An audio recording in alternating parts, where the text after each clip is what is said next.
അഊദുബില്ലാഹി മിനശ് ശൈത്വാനിർ റജീം. ബിസ്മില്ലാഹിർ റഹ്മാനിർ റഹീം. നമ്മൾ അവസാനം പറഞ്ഞു നിർത്തിയ സൂറത്തുൽ യൂസുഫിലെ 29-ാമത്തെ ആയത്തിൽ അബ്ദുൽ അസീസ് യൂസുഫിനോട് പറയുന്നു, യൂസുഫെ, നീ ഇത് വിട്ടേക്ക്. അതിനുശേഷം സലീഹയോട് പറയുകയാണ്, നീ പാപം ചെയ്തിരിക്കുന്നു, ആ പാപത്തിൻ്റെ പേരിൽ അള്ളാഹുവോട് നീ പശ്ചാത്തപിച്ച് മടങ്ങുക എന്ന് പറയുകയും ചെയ്യുന്നു. സൂറത്തുൽ യൂസുഫിലെ 29-ാമത്തെ ആയത്ത് വരെയാണ് നമ്മൾ പറഞ്ഞു നിർത്തിയത്. ഇന്ന് 30 മുതൽ 35 വരെയുള്ള ആയത്തുകളാണ് നമുക്ക് ഓതി അർത്ഥ ആശയം പഠിക്കാനുള്ളത്. ആ 30-ാമത്തെ ആയത്തിലേക്ക് കടക്കുന്നതിന് മുമ്പ് അബ്ദുൽ അസീസ് അവിടെ സ്വീകരിച്ച സമചിത്തതയെ നമ്മൾ പ്രത്യേകം പരാമർശിക്കേണ്ടതുണ്ട്. നോക്കൂ, സൂറത്തുൽ യൂസുഫിൽ ജീവിതത്തിൽ തന്നെ 2 പേര് പെടാൻ സാധ്യതയുള്ള 2 പരീക്ഷണങ്ങൾ. ഒന്ന്, ഭാര്യയുടെ വിഷയത്തിൽ പരീക്ഷിക്കപ്പെട്ട അബ്ദുൽ അസീസ്. മറ്റൊന്ന്, മക്കളുടെ വിഷയത്തിൽ പരീക്ഷിക്കപ്പെട്ട യാക്കൂബ് എന്ന് പറയുന്ന ഉപ്പ. അവർ 2 പേരും അത്തരം വലിയൊരു പ്രശ്നസങ്കീർണമായ അവസ്ഥയിൽ എത്രമാത്രം സമചിത്തതയോടുകൂടി, ബേജാറാവാതെ, ക്ഷമ അല്പം പോലും നഷ്ടപ്പെടാത്ത രീതിയിൽ എത്ര നല്ല സമീപനാണ് സ്വീകരിച്ചതെന്ന് നോക്കൂ. അബ്ദുൽ അസീസിന് ഭാര്യയെ അവിഹിതത്തിൽ പിടികൂടിയ സാഹചര്യത്തിൽ അദ്ദേഹത്തിൻ്റെ കുലീനത, അദ്ദേഹത്തിൻ്റെ ഇസ്സത്തിൻ്റെ പേരിൽ അദ്ദേഹത്തിന് ബഹളം വെക്കാം, പ്രശ്നം ഉണ്ടാക്കാം, ഭാര്യയെ തലാക്ക് ചെല്ലാം, ഭാര്യ അവളുടെ വീട്ടിൽ കൊണ്ട് ചാക്കാം, പലതും ചെയ്യാം. പക്ഷേ ഇത്രയും പരീക്ഷണം എന്നുള്ളൊരു ഘട്ടത്തിൽ എത്ര മനോഹരമായിട്ടാണ് അബ്ദുൽ അസീസ് ആ പ്രശ്നത്തെ സമീപിക്കുന്നു നോക്കൂ. ആ രീതിയിൽ സമീപിച്ചത് കൊണ്ട് എന്ത് ഉപകാരമുണ്ടായി? ഈ പ്രശ്നം പുറത്ത് അധികം എത്തിയില്ല. ഫാമിലിയിൽ നടക്കുന്ന ഇത്തരം പ്രശ്നങ്ങൾ, ഭർത്താക്കന്മാർ, പുരുഷന്മാർ ഭാര്യയുടെ അവിഹിത പിടിക്കുകയും അതിൻ്റെ പേരിൽ വലിയ പ്രശ്നവും കോലാഹലമൊക്കെ ഉണ്ടാക്കുന്നതിനനുസരിച്ച് അവിടെ ഇടിയുന്നത് ആ ഭർത്താവിൻ്റെ വില കൂടിയാണ്, ആ ഭർത്താവിൻ്റെ ഇസ്സത്ത് കൂടിയാണ്. ഇത് അബ്ദുൽ അസീസിന് നന്നായിട്ട് അറിയാം. അതുകൊണ്ടാണ് അബ്ദുൽ അസീസ് പറഞ്ഞത്, വിട്ടേക്ക്, നീ ഒരു പാപം ചെയ്ത് അതിന് തൗബ ചെയ്യുക, ഇത് വേറെ ആരും അറിയണ്ട. അബ്ദുൽ അസീസിൻ്റെ ഫറാസത്തിനെക്കുറിച്ച്, ദീർഘവീക്ഷണത്തെക്കുറിച്ച് മുമ്പും നമ്മൾ ചൂണ്ടിക്കാണിച്ചിട്ടുണ്ട്. ഇതേപോലെ തന്നെയാണ് യാക്കൂബ് അലൈഹിസ്സലാം മക്കളോട് കാണിച്ച സമീപനം. ഒരു മനുഷ്യന് ജീവിതത്തിലുണ്ടാകുന്ന, ഈ അബ്ദുൽ അസീസിനുണ്ടായതുപോലെ തന്നെയുള്ള മറ്റൊരു വലിയ പരീക്ഷണമാണ് യാക്കൂബ് അലൈഹിസ്സലാമിനുണ്ടായത്. ആ യാക്കൂബ് അലൈഹിസ്സലാമും ആ സമയത്ത് പറഞ്ഞത്, സബ്റുൻ ജമീൽ, അള്ളാഹുവിന് പറ്റിയ ഏറ്റവും മനോഹരമായ ക്ഷമ ഞാൻ സ്വീകരിക്കുന്നു എന്നാണ് പറഞ്ഞത്. തുടർന്ന് അള്ളാഹു പറയാണ്, വഖാല നിസ്വത്തും ഫിൽ മദീന, പട്ടണത്തിലുള്ള പെണ്ണുങ്ങൾ പറഞ്ഞു, ഇംറഅത്തുൽ അസീസ്, അസീസിൻ്റെ ഭാര്യ, തുറാവിദു, അവൾ വശീകരിക്കാൻ ശ്രമിക്കുന്നു, ഫതാഹ, അവളുടെ വീട്ടിലുള്ള ചെറുപ്പക്കാരനെ, അടിമയായ ചെറുപ്പക്കാരനെ, അൻ നഫ്സിഹി, അവനെ ലഭിക്കാൻ വേണ്ടി. ഇവിടെ നോക്കൂ, ഇവരുടെ വീട്ടിൽ മാത്രം നടന്നൊരു സംഭവമാണ്. പക്ഷേ അല്പ ദിവസത്തിനകം തന്നെ അത് ടൗണിലെത്തി, മാർക്കറ്റിലെത്തി, നാട്ടുകാരൊക്കെ അറിഞ്ഞു. അതങ്ങനെയാണ്. അറബിയിലൊരു പഴഞ്ചൊല്ലുണ്ട്, അസ്സിറു ഇദാ ജാവസ് ഇസ്നൈനി ഷാ. 2 പേര് മാത്രം അറിയുന്നതാണ് രഹസ്യം. 2 പേര് മാത്രം അറിയുന്നതാണ് രഹസ്യം. ആ 2 പേരെ കൂടാതെ ഒരു മൂന്നാമനും കൂടി അറിഞ്ഞാൽ ആ രഹസ്യം പിന്നെ പരസ്യമാവും. ഈ സുലൈഖയും സലീഖയും യൂസുഫ് അലൈഹിസ്സലാമും തമ്മിൽ നടന്ന ആ സംഭവം അവർ മാത്രമാണ് അറിഞ്ഞതെങ്കിൽ അത് രഹസ്യമായിട്ട് തന്നെ അവശേഷിക്കായിരുന്നു. പക്ഷെ അത് അബ്ദുൽ അസീസ് കാണുന്നു, ഒരു സാക്ഷി അതിനെപ്പറ്റി വിധി പറയുന്നു, 4 പേര് ഈ സംഭവത്തെക്കുറിച്ച് അറിയുന്നു, സ്വാഭാവികമായിട്ടും ആ നാട്ടിലൊക്കെ പരക്കും. അതുകൊണ്ട് പരമാവധി രഹസ്യങ്ങൾ സൂക്ഷിക്കണം.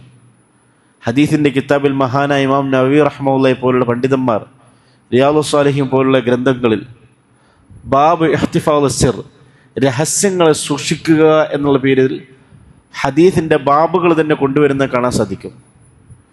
ഒരിക്കൽ നബിതങ്ങൾ സല്ലല്ലാഹു അലൈഹി വസല്ലമയുടെ ഭൃത്യനായ സഹാബിയാണ് അനസ് റളിയല്ലാഹു അൻഹു. അനസ് റളിയല്ലാഹു അൻഹു നബിതങ്ങളുടെ കൂടെയുള്ള ജോലികളെല്ലാം കഴിഞ്ഞ് അദ്ദേഹത്തിൻ്റെ ഉമ്മയുടെ അടുക്കൽ വീട്ടിലേക്ക് തിരിച്ചെത്താൻ നല്ല ലേറ്റായി, ഒരുപാട് സമയം വൈകി. വീട്ടിൽ തിരിച്ചെത്തി ഉമ്മ ചോദിച്ചു, മോനെ എന്താ നീ വൈകിയത്? അപ്പോൾ അനസ് റളിയല്ലാഹു അൻഹു പറഞ്ഞു, റസൂലുള്ളാഹി സ്വല്ലല്ലാഹു അലൈഹി വസല്ലം എന്നെ ഒരു പ്രധാനപ്പെട്ട ഉത്തരവാദിത്വം ഏൽപ്പിച്ചിട്ടുണ്ട്, അത് നിർവഹിക്കാൻ വേണ്ടിയാണ് ഞാൻ പോയത്. അപ്പം ഉമ്മ ചോദിച്ചു, എന്താ അത്? ഉമ്മ അത് രഹസ്യമാണ്. ഉമ്മാനോട് പോലും പറയാൻ പറ്റില്ല. ശരിക്കും അനസ് റളിയല്ലാഹു അൻഹു ഉമ്മയും തമ്മിൽ അഗാധമായിട്ടുള്ള സ്നേഹം വളരെ ഉണ്ടായിരുന്നു എന്ന് ഹദീസിൻ്റെ ഗ്രന്ഥങ്ങളിൽ, താരീഖിൻ്റെ ഗ്രന്ഥങ്ങളൊക്കെ നമുക്ക് കാണാൻ സാധിക്കും. അത്രയും ഇഷ്ടമുള്ള ഉമ്മാനോട് പോലും ആ രഹസ്യം പറയാതിരിക്കുക. അപ്പം ഉമ്മയും പറഞ്ഞു കൊടുക്കുകയാണ്. സാധാരണഗതിയിൽ സ്ത്രീകളുടെ സ്വഭാവം എന്താണ്? ഒരു രഹസ്യം നമുക്കറിയുകയും അവരോട് പറയാതിരിക്കുകയും ചെയ്താൽ ഭയങ്കര ദേഷ്യം പിടിക്കും. പക്ഷെ ആ സ്ത്രീ അനസ് റളിയല്ലാഹു അൻഹു പറയുകയാണ്, മോനെ നീ ഇതാരോടും പറയരുത്, എന്നോടും പറയണ്ട, വേറെ ആരോടും പറയണ്ട, അത് രഹസ്യമാക്കി വെച്ചാൽ മതി. രഹസ്യം സൂക്ഷിക്കണം. രഹസ്യം സൂക്ഷിക്കാൻ റസൂലുള്ളാഹി സ്വല്ലല്ലാഹു അലൈഹി വസല്ലം പഠിപ്പിച്ചിട്ടുണ്ട്. പ്രത്യേകിച്ച് ഫാമിലിയുമായി ബന്ധപ്പെട്ട കാര്യങ്ങൾ, ആളുകളെക്കുറിച്ചുള്ള മോശത്തരങ്ങൾ. നബി സല്ലല്ലാഹു അലൈഹി വസല്ലം പഠിപ്പിക്കുന്ന മറ്റൊരു ഹദീസാണ്, ഇന്ന മിൻ അശദ്ദിൻ നാസി ഇൻദല്ലാഹി മൻസിലതൻ അർറജുലു യുഫ്ളി ഇലൽ മർഅതി വതുഫ്ളി ഇലൈഹി സുമ്മ യൻശുർ സിർറഹ. ഏറ്റവും വൃത്തികെട്ട മനുഷ്യൻ, ഏറ്റവും വലിയ ആഭാസൻ, അവൻ ആരാണെന്നറിയുമോ? അവൻ തൻ്റെ ഭാര്യയുമായിട്ട് ലൈംഗിക ബന്ധത്തിൽ ഏർപ്പെടുന്നു, അവൾ അതിനായിട്ട് ലൈംഗിക ബന്ധത്തിൽ ഏർപ്പെടുന്നു. പിറ്റേന്ന് രാവിലെ അവൻ അവൻ്റെ സുഹൃത്തുക്കളുടെ അടുക്കൽ പോയി, അവനവൻ്റെ പരിചയക്കാരുടെ അടുക്കൽ പോയിട്ട് ഇന്നലെ നടന്ന കാര്യങ്ങളൊക്കെ ഡീറ്റെയിലായി പറഞ്ഞു കൊടുക്കുന്നു. അപ്പം അതെന്താണ്? ഒരു ഭാര്യയും ഭർത്താവും തമ്മിലുണ്ടാകുന്ന ദാമ്പത്യ ബന്ധം ഏറ്റവും രഹസ്യമായി പോകേണ്ട ഒരു ബന്ധമാണ്. അത് മൂന്നാമതൊരാളോട് പറയേണ്ട ആവശ്യമില്ല. അത് ഭാര്യ ഭർത്താക്കന്മാർ തമ്മിലുള്ള ബന്ധം എന്ന് മാത്രമല്ല, ബാക്കിയല്ലോ, പ്രത്യേകിച്ച് ഫാമിലിയുമായി ബന്ധപ്പെട്ട കാര്യങ്ങൾ, വിവാഹാന്വേഷണങ്ങൾ. വിവാഹം പരസ്യമായി നടത്താൻ നബി സല്ലല്ലാഹു അലൈഹി വസല്ലം പഠിപ്പിച്ചു. വിവാഹം അടച്ചിട്ട മുറിയിൽ ആരും അറിയാതെ നടത്താൻ പാടില്ല. വിവാഹം ആളുകളെല്ലാം ഒരുമിച്ച് കൂടുന്ന പള്ളിയിൽ, ആളുകളൊക്കെ ഒരുമിച്ച് കൂടുന്ന അടുത്ത് പരമാവധി ആളുകളെ ക്ഷണിച്ച് ഭക്ഷണം വിളമ്പിയിട്ട് വിവാഹം നടത്തേണ്ടത്. പക്ഷേ വിവാഹത്തിന് മുന്നോടിയായി നടക്കുന്ന കാര്യങ്ങൾ അത് പരമാവധി രഹസ്യമായിട്ട് നടക്കാൻ പാടുള്ളൂ. വിവാഹ അന്വേഷണങ്ങളാവട്ടെ, നിശ്ചയങ്ങളാവട്ടെ, എല്ലാ പരിപാടികളും. ഇപ്പം വിവാഹ അന്വേഷണം തന്നെ വലിയ പരസ്യമാക്കും. അന്വേഷിച്ചു തുടങ്ങുമ്പോൾ തന്നെ എല്ലാവരോടും പറയും. അപ്പം എന്താ പ്രശ്നം? ഇത് മുടങ്ങിക്കഴിഞ്ഞാൽ ആർക്കാ അതിൻ്റെ മാനക്കേട്?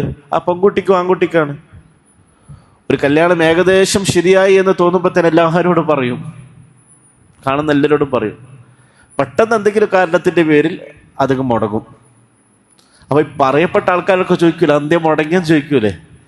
അപ്പോൾ അവരോടൊക്കെ കാരണം പറയേണ്ടി വരും. അപ്പോൾ കാരണം പറയുന്നതോടുകൂടി അവിടെ അഭിമാനം നഷ്ടപ്പെടുന്ന ആർക്കാ? ആ ആൺകുട്ടിക്കും പെൺകുട്ടിക്കാണ്. അല്ലെ ഇരു കൂട്ടരുടെ വീട്ടുകാർക്കാണ്. രണ്ടാലൊരു കൂട്ടരുടെ ഏതോ ഒരു ന്യൂനതയുടെ പേരിലായിക്കാണ് അത് മുടങ്ങിപ്പോയത്. അപ്പോൾ വിവാഹ അന്വേഷണങ്ങളെല്ലാം രഹസ്യമായിരിക്കണം. അതാണ് അറബിയിലൊരു പഴഞ്ചൊല്ലുണ്ട്, ലിൽ ഹൈതാനി ആദാനിൻ, മതിലുകൾക്ക് ചെവിയുണ്ട്. എന്താ മതിലുകൾക്ക് ചെവിയുണ്ടെന്ന് പറഞ്ഞാൽ, നമ്മൾ ഒരു കാര്യം ചെയ്യുന്നത് അടച്ചിട്ട മുറികൾക്കകത്താണെങ്കിൽ പോലും അത് പുറത്തെത്തും. അത് നമ്മൾ പോലും അറിയാത്ത രീതിയിൽ പുറത്തെത്തും. അങ്ങനെ ആ രീതിയിൽ ഇവർ തമ്മിൽ മാത്രം നടന്ന ഈ പ്രശ്നം അത് നാട്ടിൽ ഈജിപ്തിലെല്ലാം പാട്ടായി. പെണ്ണുങ്ങളൊക്കെ ഇത് പറഞ്ഞു കൊടുക്കാൻ തുടങ്ങി. അവരെന്താ പറയുന്നത്? ഇമ്രാത്തുൽ അസീസിൻ്റെ ഭാര്യ തുറാവിദ് ഫത്താഹൻ നഫ്സി, അവളുടെ വീട്ടിലെ അടിമച്ചക്കനെ വശീകരിക്കാൻ ശ്രമിച്ചു. ഇത് മാന്യതയോടുകൂടി പറയുന്നതല്ല. അല്ലെങ്കിൽ സലീഹ എത്ര വലിയ പാപമാണ് ചെയ്തിരിക്കുന്നത് എന്നുള്ള ആ കുറ്റത്തെക്കുറിച്ച് ബേജാറായിട്ടില്ല പറയുന്നത്, മറിച്ച് ഗീബത്ത് പറയാണ്. അതുകൊണ്ടാണ് ഈ ഭാഷ ഉപയോഗിച്ചത്. പെണ്ണുങ്ങൾ പരദൂഷണം പറയുന്ന സമയത്ത്, പൊങ്ങച്ചം പറയുന്ന സമയത്ത് അവരുപയോഗിക്കുന്ന ഭാഷ ശ്രദ്ധിച്ചാൽ മതി. എന്താ പറയുക? ഇമ്രാത്തുൽ അസീസ്, സലീഹ എന്ന് പറഞ്ഞില്ല, മറിച്ച് ഇമ്രാത്തുൽ അസീസ് എന്ന് പറഞ്ഞു. എന്നറിഞ്ഞ എന്താ? അസീസിന്റെ ഭാര്യയായിട്ട് പോലും അവൾ ഇത് ചെയ്തല്ലോ എന്ന അർത്ഥത്തിലാണിത്. രണ്ടാമത് തുറാവിദ് ഫത്താഹ, അസീസിന്റെ ഭാര്യ എന്ന് പറഞ്ഞ സ്ഥിതിക്ക് ശരിക്കും യൂസുഫ് അലൈഹിസ്സലാം അവളുടെ അടിമയാണോ അതല്ല അസീസിന്റെ അടിമയാണോ? ആരുടെ അടിമയാണ്? അസീസിന്റെ അടിമയല്ലേ? അപ്പോൾ അസീസിന്റെ അടിമയെ വശീകരിക്കാൻ ശ്രമിച്ചു എന്നല്ല പറയേണ്ടത്. പക്ഷെ അവര് പറഞ്ഞത് അസീസിന്റെ അടിമയല്ല വശീകരിക്കാൻ ശ്രമിച്ചത്, അവളുടെ അടിമയെ വശീകരിക്കാൻ ശ്രമിച്ചു എന്ന് പറഞ്ഞതിൽ കൂടെ അവരുദ്ദേശിക്കുന്നത് അന്നത്തെ കാലത്ത് അടിമകളെ അത്രയും അധമന്മാരായിട്ടും നിന്ദ്യന്മാരായിട്ടാണ് കരുതിയിരുന്നത്. അപ്പൊ അടിമകളായിട്ടൊക്കെ രമിക്കാൻ പോവുക, അടിമകളായിട്ടൊക്കെ പ്രണയത്തിലാവുക എന്ന് പറഞ്ഞാൽ അത്രത്തോളം നാണക്കേടുള്ള കാര്യമാണ്. അപ്പൊ പരമാവധി സുലൈഖയെ നാണം കെടുത്താൻ വേണ്ടിയാണ് ഈ ഭാഷ ഉപയോഗിച്ചത്. തുറാവിദ് ഫത്തഹ അന്നഫ്സി, അവനെ ലഭിക്കാൻ വേണ്ടി. ഖദ് ശഗഫഹ ഹുബ്ബ, അവനോട് അവൾക്ക് അതിയായ പ്രേമമുണ്ടായിരിക്കുന്നു. ഷഗഫ് എന്ന അറബി പദത്തിന്റെ അർത്ഥം ഹൃദയത്തിന് പുറത്തുള്ള നേർത്ത പാളി എന്നർത്ഥം. ഖിലാഫുൽ ഖൽബിൽ റഖീഖിൻ നഈം, ഹൃദയത്തിന് പുറത്തുള്ള നേർത്ത പാളി. അപ്പൊ ഹൃദയത്തിന്റെ ഉള്ളിലേക്ക് പ്രേമം ഇറച്ചിക്ക് പിടിക്കുക എന്ന് പറയൂലേ, ആ പറയുന്ന രീതിയിൽ പ്രേമം ഹൃദയത്തിൻ്റെ ഉള്ളിലേക്ക് തുളച്ചു കയറി. പ്രേമം ഹൃദയത്തിൻ്റെ ഉള്ളിൽ തുളച്ചു കയറിയാതല്ലേ ഈ നമ്മളിന്ന് കാണുന്ന നാട്ടിലുള്ള പ്രശ്നങ്ങളൊക്കെ നമ്മൾ കാണുക. വർഷങ്ങളോളം പോറ്റു വളർത്തിയ ഉപ്പയും ഉമ്മയും വിട്ടുപോകുന്ന പെൺകുട്ടികളായിട്ടുള്ള ആളുകൾ, ഇഷ്ടപ്പെട്ട കാമുകനോടൊപ്പം കൊക്കയിൽ നിന്ന് താഴോട്ടേക്ക് എടുത്തു ചാടുന്ന പെൺകുട്ടി, അത് പ്രേമം ഇറച്ചിക്ക് പിടിക്കുമ്പോഴാണ്. അല്ലെ ഹൃദയത്തിൽ ഷഗഫ്, ഹൃദയത്തിൻ്റെ പാടയെ മുറിച്ച് അതിൻ്റെ ഉള്ളിലേക്ക് ഈ പ്രേമം കടന്നു പോകുന്ന സമയത്താണ്. അപ്പൊ സലീഖ ഇത്രയും വലിയ കുലീനയായ, ഇത്രയും വലിയ ഉന്നതയായ ഒരു സ്ത്രീയായിട്ട് പോലും അവൾ ഈ പാപത്തിൽ പെട്ടുപോയതിൻ്റെ പിറകിലുള്ള കാരണം എന്താ? അവളുടെ ഹൃദയത്തിൽ അത്രത്തോളം പ്രേമം ഇറച്ചിക്ക് പിടിച്ചു. അറബിയിൽ ഇമ്രുൽ ഖൈസ് എന്നറിയപ്പെട്ട ഒരു പ്രശസ്തനായ കവിയുണ്ട്. ജാഹിലിയ, പ്രവാചകത്വത്തിൻ്റെ ഒക്കെ മുമ്പ് ജാഹിലിയ കാലഘട്ടത്തിലാണ് അദ്ദേഹം ജീവിച്ചത്. അദ്ദേഹം അന്നത്തെ കാലത്ത് ലൈല എന്ന് പറയുന്നൊരു സ്ത്രീയെ സ്നേഹിച്ചിരുന്നു. അപ്പൊ ആ കവിതയിലും വരുന്നുണ്ട്, അമുറു അല ദിയാർ സൽമ, സൽമയുടെ വീടുകളുള്ള ലൈലയുടെ വീടുകളുള്ള ഇടത്തുകൂടി ഞാനിങ്ങനെ കടന്നു പോവുകയാണ്. ഉഖബ്ബിലു ദൽ ജിദാറ വദൽ ജിദാറ, അങ്ങനെ നടന്നു പോകുന്ന സമയത്ത് അവിടെയുള്ള വീടുകളുടെ ചുമരുകൾക്ക് പോയിട്ട് ഞാൻ ചുംബിക്കുകയാണ്. ഒമാ ഹുബ്ബുദ്ദിയാരി ശഗഫ്ന കൽബി, ആ വീടുകളോടുള്ള ഇഷ്ടമല്ല എൻ്റെ ഹൃദയത്തിലേക്ക് തുളച്ചു കയറിയത്. വലാക്കിൻ ഹുബ്ബു മൻ സക്കന ദിയാറ, ആ വീട്ടിൽ താമസിച്ചവരോടുള്ള ഇഷ്ടമാണ്. ആ വീട്ടിൽ താമസിച്ചവരാരായിരുന്നു? അത് ലൈലയാണ്.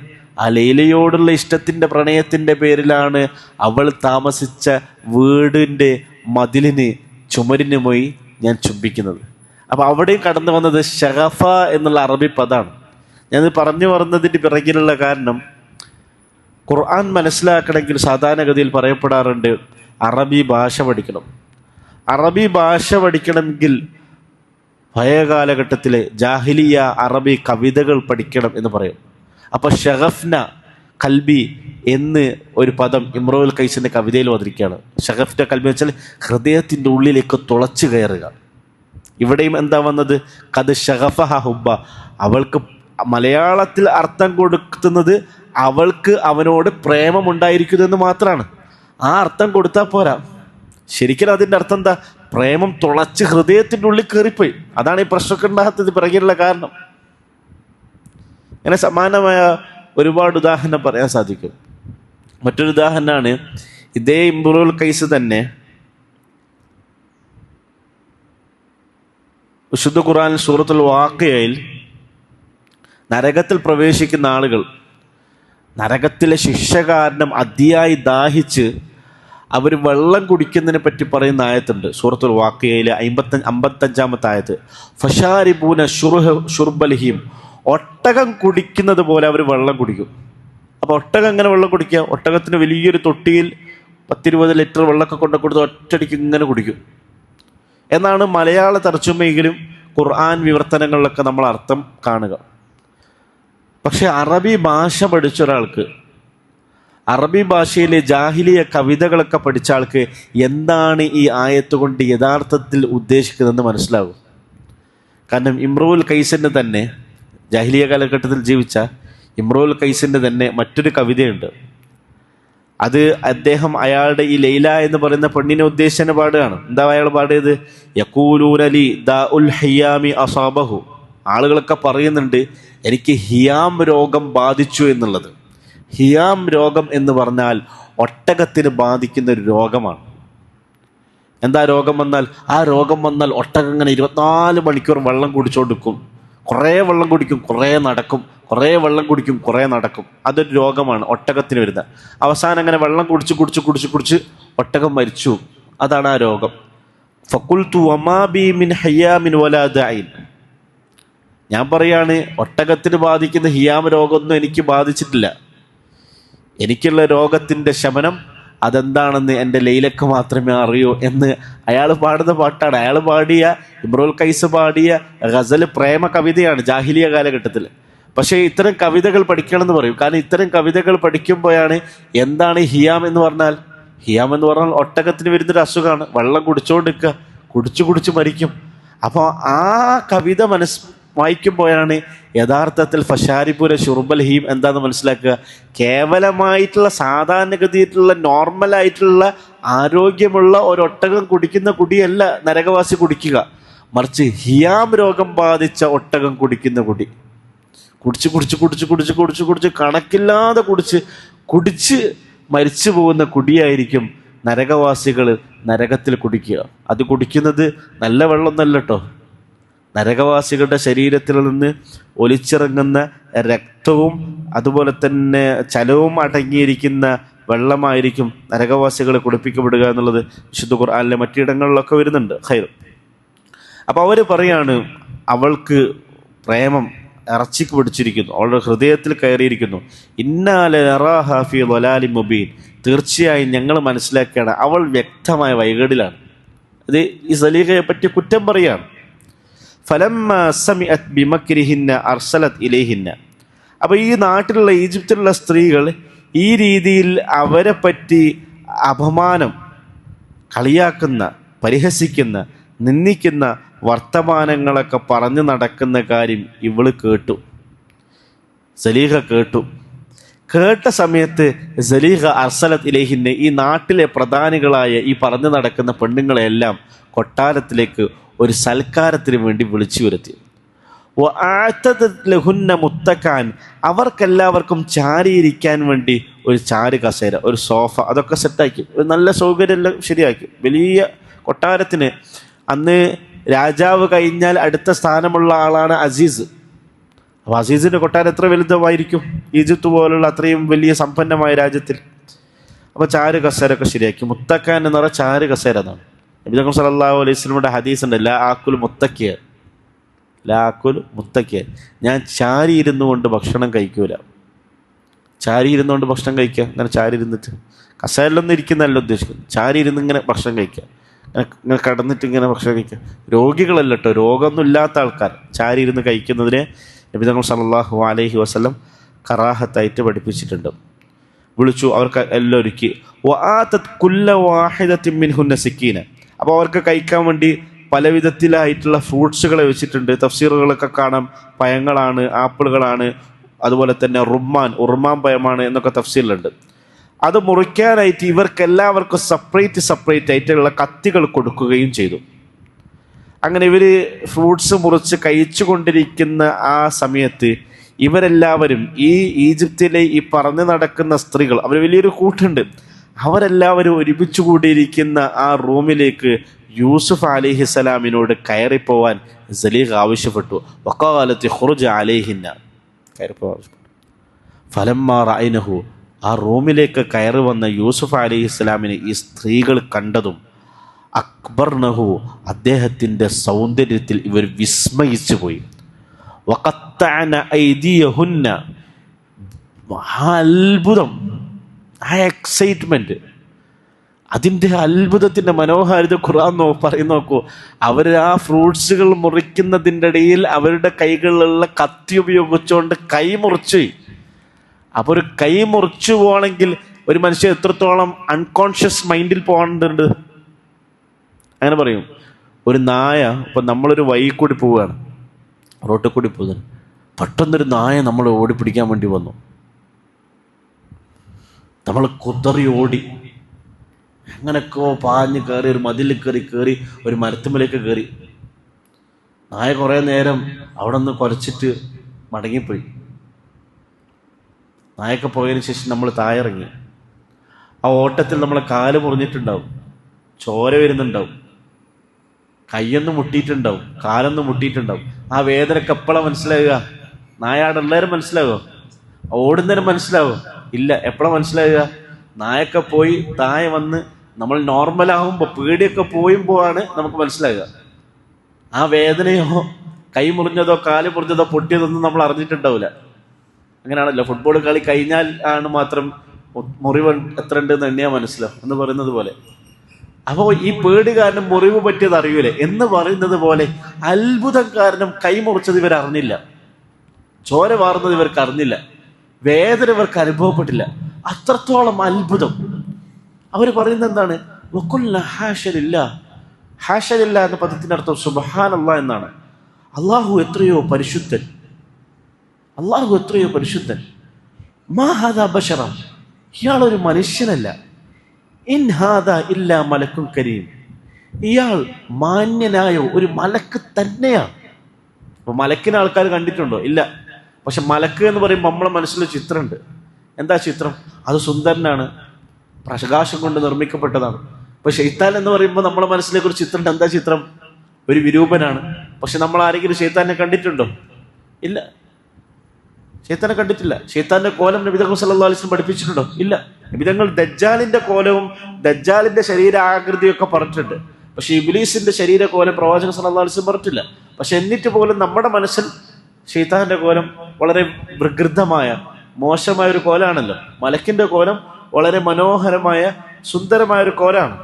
അതുകൊണ്ടാണ് വിശുദ്ധ ഖുർആനിൽ അല്ലാഹു സുബ്ഹാനഹു വ തആല നരകവാസികൾക്ക് കഴിക്കാൻ കിട്ടുന്ന സഖൂം എന്നുള്ള പറയുന്ന വൃക്ഷത്തെ പറ്റി, അതിൽ വളരുന്ന പഴങ്ങളെ കുറിച്ച് പറഞ്ഞ സമയത്ത് പറഞ്ഞത് തൽഉഹാ കഅന്നഹു റൂഉസു ശയാത്തീൻ.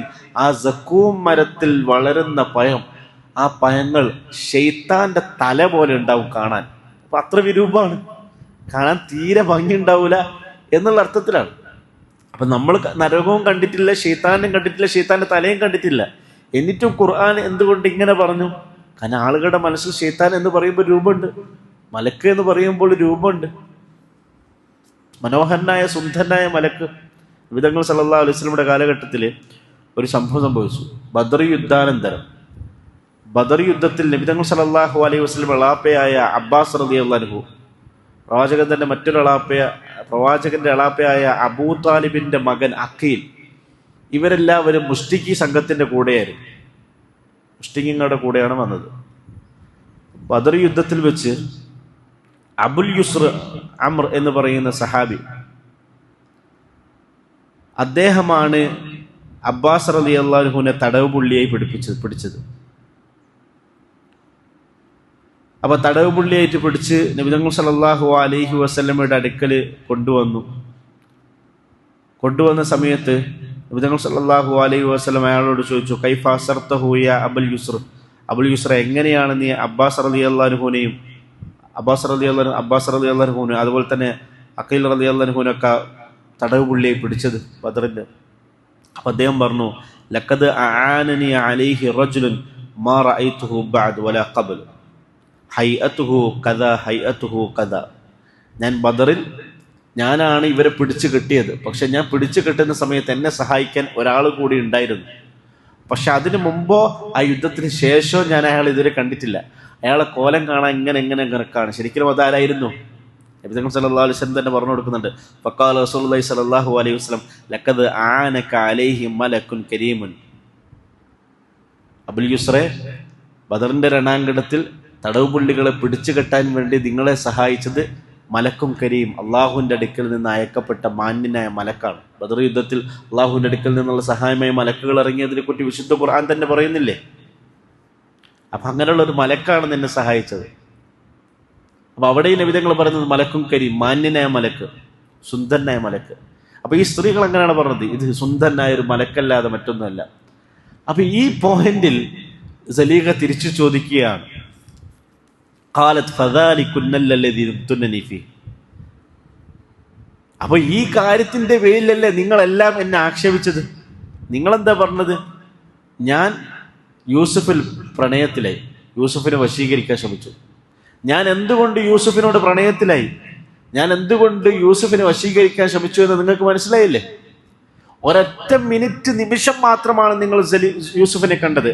അപ്പോൾ തന്നെ നിങ്ങൾ നിങ്ങളുടെ വിരലുകൾ മുറിച്ചെങ്കിൽ 24 മണിക്കൂറും ഈ കൊട്ടാരത്തിന്റെ അകത്ത് യൂസുഫ് ഉള്ള ഈ സാഹചര്യത്തിൽ, ഈ സാന്നിധ്യത്തിൽ ജീവിക്കുന്ന ഞാൻ എത്രമാത്രം നിരപരാധിയാണ് എന്നാണ് സലീഖ ചോദിക്കാൻ ശ്രമിക്കുന്നത്. അത് ശരിയാണ്. അവൾ പറയാണ് പിന്നീട് വലഖദ് റാവത്തുഹു അൻ നഫ്സിഹി ഫസ്തഅസം. അവിടെ അതാ സലീഖ യൂസുഫ് അലൈഹിസ്സലാമിന്റെ നിരപരാധിത്വത്തെ വിളിച്ചു പറയുകയാണ്. ഞാനാണ്, അത്രയും നേരവും യൂസുഫാണ് എന്നെ വശീകരിക്കാൻ ശ്രമിച്ചത് എന്ന് പറഞ്ഞ സലീഖ തുറന്ന് സത്യം പറയാണ്, ഞാനാണ് യൂസുഫിനെ വശീകരിക്കാൻ ശ്രമിച്ചത്. പക്ഷേ ഫസ്തഅസം, ആ യൂസുഫ് പരിപൂർണമായും പാപത്തിൽ ഒരു രീതിയിലും ബന്ധപ്പെടാത്ത രീതിയിൽ പാപത്തിൽ നിന്ന് സൂക്ഷിച്ചു മാറി നിന്നു. അസമ എന്നതിൽ നിന്നുള്ള മറ്റൊരു പദമാണ് ഇസ്തഅസമ എന്നുള്ള പദം. ശക്തമായി മാറി നിന്നു, പാപത്തിൽ നിന്ന് മാറി നിന്നു എന്നാണ് ആ പദത്തിന്റെ അർത്ഥം. നബിമാരെല്ലാവരും മഅസൂമിങ്ങളാണെന്ന് പറയും. പാപത്തിൽ നബിമാരുടെ ഒന്നും ജീവിതത്തിൽ യാതൊരു രീതിയിലുള്ള പാപങ്ങളും വന്നിട്ട് വരികയില്ല എന്ന് പറയും. അപ്പൊ അതിൽ നിന്നാണ് ഈ ഇസ്തഅസമ എന്നുള്ള പദമൊക്കെ ഉണ്ടാകുന്നത്. ചിലപ്പോൾ പലരും പറയാറുണ്ട്, സലീഖയും യൂസുഫും നടന്ന ആ സംഭവത്തിൽ യൂസുഫ് അലൈഹി ഇസ്ലാമിന് സലീഖയോട് ആകർഷണം തോന്നുകയും അവരൊരു ലൈംഗിക ബന്ധത്തിന് തുടക്കം കുറിക്കുകയൊക്കെ ചെയ്തിട്ടുണ്ട്, പാപത്തിലേക്ക് എത്താൻ അടുത്തിരുന്നു, പാപം ചെയ്തു തുടങ്ങിയിരുന്നു എന്നൊക്കെ പറയും. പരിപൂർണമായും അത് തെറ്റാണ്. യൂസുഫ് അലൈഹി ഇസ്ലാമിന്റെ മനസ്സിൽ ഒരു ഒരു ആഗ്രഹമുണ്ടായി എന്നതല്ലാതെ യാതൊരു രീതിയിലുള്ള പാപത്തിനോടുള്ള ഒരു അടുപ്പം പോലും യൂസുഫ് അലൈഹി ഇസ്ലാം കാണിച്ചിട്ടില്ല. അതിൽ നിന്ന് അദ്ദേഹം ശക്തമായി മാറി നിൽക്കുകയാണ് ചെയ്തത്. തുടർന്ന് സലീഖ പറയുന്നു, വലഇല്ലം യഫ്അൽ മാ ആമുറുഹു ലയുസ്ജനന്ന വലയകൂന മിനസ് സാഖിരീൻ. ഞാൻ പറഞ്ഞത് അവൻ അനുസരിച്ചിട്ടില്ല എങ്കിൽ അവന് ജയിലിൽ അടക്കപ്പെടുകയോ അല്ലെങ്കിൽ അവൻ നിന്ദന്മാരായിട്ടുള്ള ആൾക്കാരുടെ കൂട്ടത്തിൽ ഉൾപ്പെടുകയോ ചെയ്യുമായിരുന്നു. അപ്പോൾ ഈ സലീഖ ഭരണാധികാരിയാണ്, യജമാനത്തിയാണ്. യജമാനത്തി പറഞ്ഞ കാര്യം അനുസരിച്ചിട്ടില്ല എങ്കിൽ സ്വാഭാവികമായിട്ടും അതിൻ്റെ ശിക്ഷ അടിമയായ യൂസുഫ് അലൈഹിസ്സലാം അനുഭവിക്കേണ്ടി വരും. അതിൻ്റെ ഭാഗമായിട്ടാണ് സലീഖ ഇവിടെ ഇത് പറഞ്ഞത്. ഇവിടെയാണ് നമ്മൾ പ്രത്യേകം പരാമർശിക്കേണ്ട മറ്റൊരു കാര്യമുള്ളത്. ലയുസ്ജനന്ന എന്ന് പറഞ്ഞാൽ അറബി ഭാഷയിൽ നൂന് തഅക്കീദ് എന്ന് പറയും. ഉറപ്പായിട്ടും അവനെ ഞാൻ ജയിലിലിടും, ഞാൻ പറഞ്ഞ കാര്യം അവൻ അനുസരിച്ചിട്ടില്ല എങ്കിൽ. പക്ഷേ വലയകൂന മിനസ് സാഖിരീൻ, അവൻ നിന്ദന്മാരിൽ പെടും എന്ന് പറഞ്ഞെടുത്ത് അറബി ഭാഷയിലെ നൂനുൽ ഖഫീഫ് എന്ന് പറയുന്ന ഗ്രാമറിലെ നിയമമാണ് ഉപയോഗിച്ചിരിക്കുന്നത്. അവിടെ അത്രത്തോളം ഉറപ്പില്ല. ഞാൻ പറഞ്ഞ കാര്യം അവൻ അനുസരിച്ചിട്ടില്ല എങ്കിൽ അവനെ ജയിലിലിടും എന്ന് പറഞ്ഞതിൽ എത്രത്തോളം ഉറപ്പായിട്ടാണ് പറഞ്ഞത്, അത്ര ഉറപ്പോടുകൂടിയല്ല അവൻ നിന്ദന്മാരിൽ പെടും എന്ന് പറഞ്ഞത്. പെടുമായിരിക്കും എന്നുള്ള അർത്ഥത്തിലേ പറഞ്ഞുള്ളൂ. യൂസുഫ് അലൈഹി സ്വലം ഒരു വേള ഒരുപക്ഷെ ജയിലിൽ പോയേക്കാം, പക്ഷെ അദ്ദേഹം നിന്ദനായിട്ടല്ല ജയിലിൽ പോയത്, അദ്ദേഹം ഇസ്സത്തോടു കൂടിയാണ് ജയിലിൽ പോയത്. യൂസുഫ് അലൈഹി സ്വലാം തന്നെ പറയുന്നുണ്ട്, ഖാല റബ്ബിസ്സിജ്നു അഹബ്ബു ഇലയ്യ മിമ്മാ യദൂനനി ഇലൈഹി. ഇവരെന്നെ ക്ഷണിക്കുന്നതിനേക്കാൾ എനിക്ക് ഏറ്റവും പ്രിയങ്കരമായത് ജയിലാണ്. ഇവിടെ ഇവർ എന്നാണ് യൂസുഫ് അലൈഹി സ്വലാം പറഞ്ഞത്. യദൂനനി എന്ന് പറഞ്ഞാൽ അത് ബഹുവചനമാണ്. ഇവർ എന്ന് പറഞ്ഞാൽ ആ പെണ്ണുങ്ങൾ, ആ സലീഖ, ഇവരെല്ലാവരും. ശരിക്കും സലീഖ മാത്രമല്ല യൂസുഫ് അലൈഹി സ്വലാം പാപത്തിലേക്ക് ക്ഷണിച്ചത്, അല്ലേ? പിന്നെന്തുകൊണ്ട് ഇവരെല്ലാവരും എന്ന് ഉദ്ദേശിച്ചുകൊണ്ട് യൂസുഫ് അലൈഹി സ്വലാം സംസാരിച്ചു? എന്തുകൊണ്ടാ? അതിന് പിറകിലും കാരണമുണ്ട്. യൂസുഫ് അലൈഹി സ്വലാം ആ റൂമിലേക്ക് കയറിപ്പോയ സമയത്ത് അദ്ദേഹത്തിന്റെ ഭംഗിയിൽ ആകർഷണ തോന്നിയ സ്ത്രീകൾ അദ്ദേഹത്തെ സമീപിക്കാൻ ശ്രമിച്ചു. ആ നിമിഷത്തിൽ തന്നെ അവരുടെ കണ്ണുകൾ കൊണ്ട്, അവരുടെ ചേഷ്ടതകൾ കൊണ്ട് യൂസുഫ് അലൈഹിസ്സലാമിനെ വശീകരിക്കാൻ ശ്രമിച്ചു.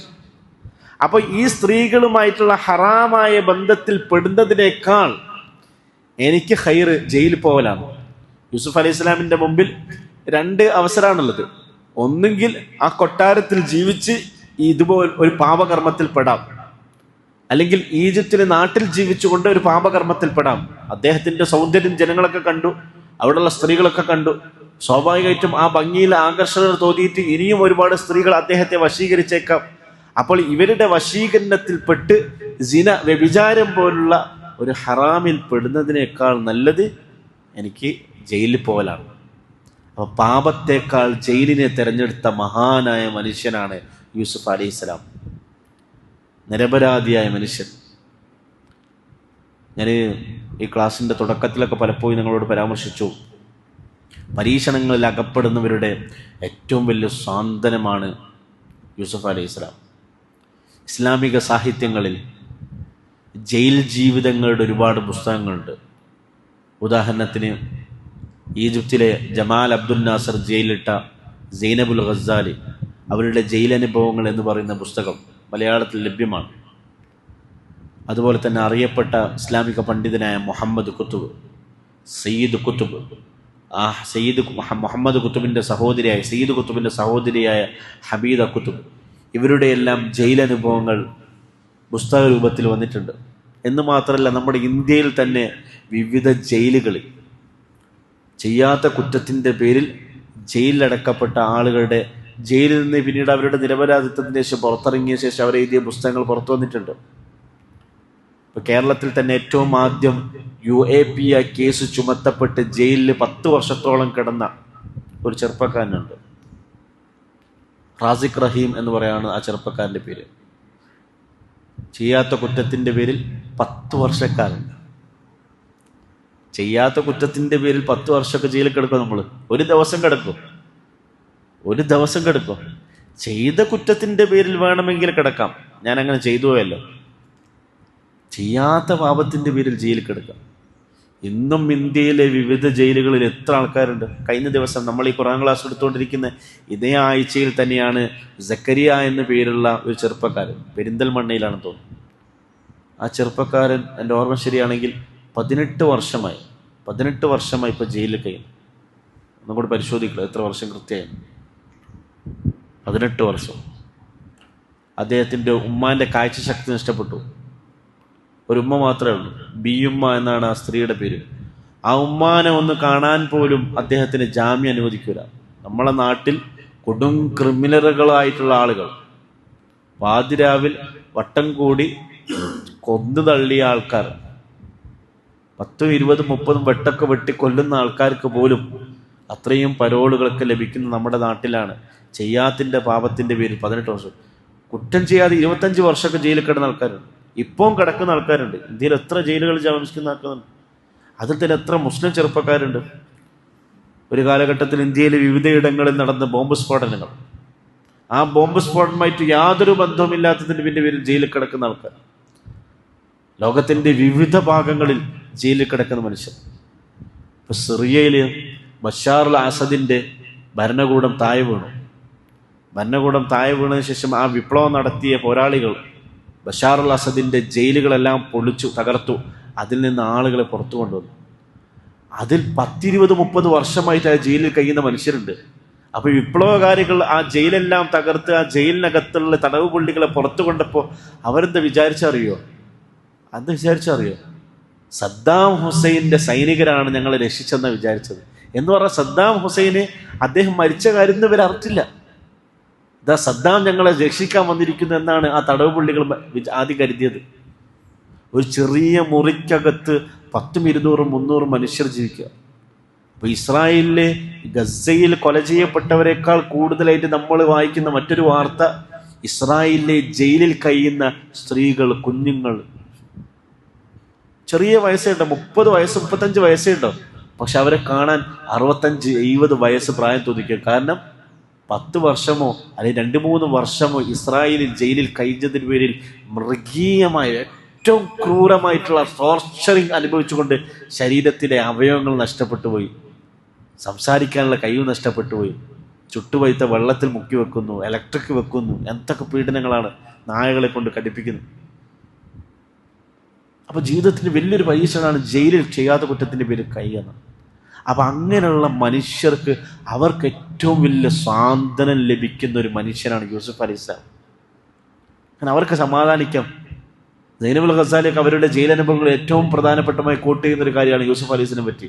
വർഷങ്ങൾക്ക് മുമ്പ് ചെയ്യാത്ത പാപത്തിൻ്റെ പേരിൽ ഈജിപ്തിലെ ജയിലിൽ മഹാനായ യൂസുഫ് അലൈഹിസ്സലാം ജയിലിൽ കിടന്നെങ്കിൽ യൂസുഫ് അലൈഹിസ്സലാമിനെ പോലെ ഞങ്ങളും ക്ഷമ സ്വീകരിച്ചുകൊണ്ട് ജയിലിൽ കഴിയാം.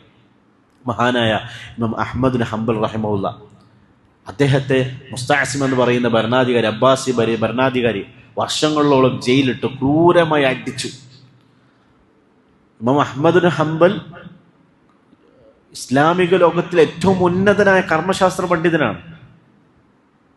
ഇസ്ലാമിക ലോകത്തിലെ ഏറ്റവും പ്രധാനപ്പെട്ട 4 കർമ്മശാസ്ത്ര പണ്ഡിതന്മാർ എടുത്തിട്ടുണ്ടെങ്കിൽ 4-ൽ ഒരാളാണ് ഇമാം അഹ്മദ് ബിൻ ഹംബൽ റഹിമഹുല്ല. ഇസ്ലാമിക ലോകത്തിലെ ഏറ്റവും ഉന്നതരായ ഒരു 10 മുഹദ്ദിസീങ്ങൾ, ഹദീസ് പണ്ഡിതന്മാരെ എടുത്താൽ, 10 എടുക്കേണ്ടത് ആവശ്യമില്ല, ഒരു 5 മുഹദ്ദിസീങ്ങൾ എടുത്താൽ അതിലൊരാൾ ഇമാം അഹ്മദ് ബിൻ ഹംബൽ. ഇസ്ലാമിക ലോകത്തിലെ ഏറ്റവും വലിയ മുഹദ്ദിസീങ്ങളിൽ ഒരാൾ, ഏറ്റവും വലിയ ഹദീസ് പണ്ഡിതരിൽ ഒരാൾ. ആ ഇമാം അഹ്മദ് ബിൻ ഹംബൽ റഹിമഹുല്ല ജയിലിൽ കടന്ന് അവിടെ നിന്ന് ഏറ്റ ചമ്മട്ടി അടി, ചട്ടവാറ് കൊണ്ടുള്ള അടി കാരണമായി അദ്ദേഹത്തിന്റെ ശരീരത്തിൽ ബാധിച്ച രോഗത്തിന്റെ പേരിലാണ് അദ്ദേഹം പിന്നീട് വഫാത്താകുന്നത്. മഹാനായ ഇമാം അബൂ ഹനീഫ റഹിമഹുല്ല, അങ്ങനെ പല പണ്ഡിതന്മാരും ജയിലനുഭവങ്ങൾ അനുഭവിച്ചിട്ടുണ്ട്. അപ്പൊ അവർക്കെല്ലാം സാന്ത്വനം പകരുന്നതാണ് മഹാനായ യൂസുഫ് അലൈഹി ഇസ്ലാമിന്റെ ജീവിതം. അദ്ദേഹം പറയാണ്, അള്ളാഹുവെ, നീ എന്നെ രക്ഷപ്പെടുത്തിയിട്ടില്ല എങ്കിൽ, നീ ഇവരുടെ കുതന്ത്രത്തിൽ എന്നെ തിരിച്ചു കളഞ്ഞിട്ടില്ല എങ്കിൽ ഞാൻ ജാഹിലീങ്ങളിൽ പെട്ടുപോകും എന്ന് പറഞ്ഞാൽ ഞാൻ ഇവർ ക്ഷണിക്കുന്ന, വശീകരിക്കുന്ന ഈ വ്യഭിചാരത്തിലേക്ക്, സിനയിലേക്ക് ഞാൻ പെട്ടുപോകും. അതുകൊണ്ട് അതിനേക്കാൾ എനിക്കിഷ്ടമായത് ജയിലാണ്, ഞാൻ ജയിൽ സ്വീകരിക്കാം. ഫസ്തജാബ ലഹു റബ്ബുഹു, അദ്ദേഹം അള്ളാഹുവോട് ദുആ ചെയ്തു, അള്ളാഹു ഇവരുടെ വശീകരണത്തിൽ നിന്ന്, ഇവരെന്നെ പ്രേരിപ്പിക്കുന്ന കാര്യത്തിൽ നിന്ന് എന്നെ രക്ഷപ്പെടുത്തണം എന്ന് അദ്ദേഹം ദുആ ചെയ്തു.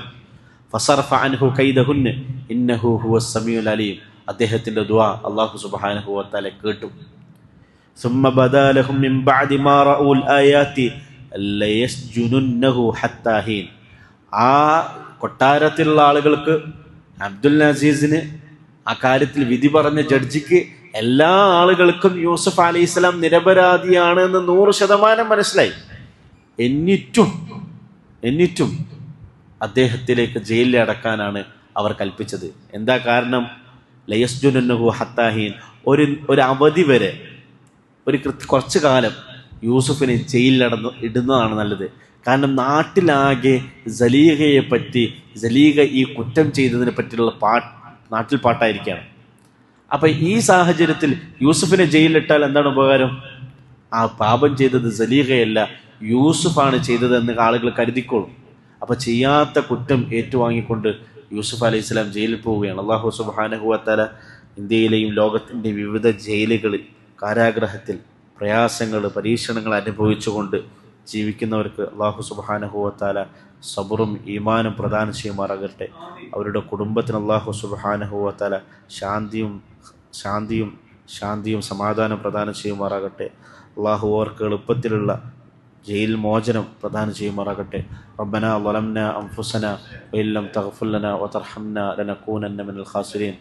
അല്ലാഹുമ്മ ഇന്നക അഫൂവുൻ തുഹിബ്ബുൽ അഫ്വ ഫഅഫു അന്നാ.